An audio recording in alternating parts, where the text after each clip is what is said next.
Sa kaugnay na balita naman tayo, dumako tayo on the ground. Nangungunang senior high school na may pinakamataas na enrollment sa bansa.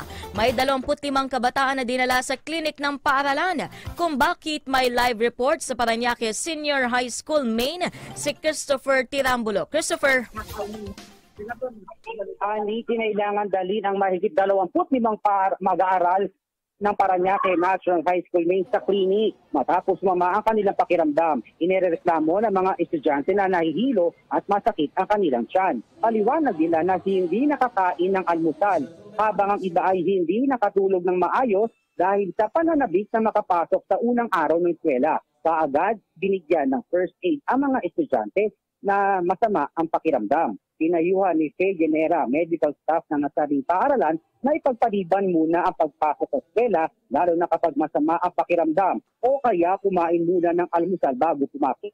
Sa kabila nito, naging maayos ang pagbabalik eskwela ng libo-libong estudyante ng PNHS Main. Aabot sa 16,023 na estudyante na binubuo ng 8,699 junior high school students at 7,330 na senior high school students, kung kaya't itinuturing sila bilang isa sa pinakamalaking paaralan sa buong bansa. Mayroong 190 silid-aralan ang paaralan na may 1:40 na ratio na estudyante classroom, na mayroong 2 shift na klase sa pang-umaga at panghapon. Ayon kay PNHS Main Principal Jerry Lumaban, tiniyak niya na ibibigay lahat ng pangangailangan ng mga estudyante na magmumula sa Department of Education at lokal na pamahalaan ng lungsod ng Parañaque. Hinihiling pa ni Parañaque Schools Division Superintendent Nerissa Lozaria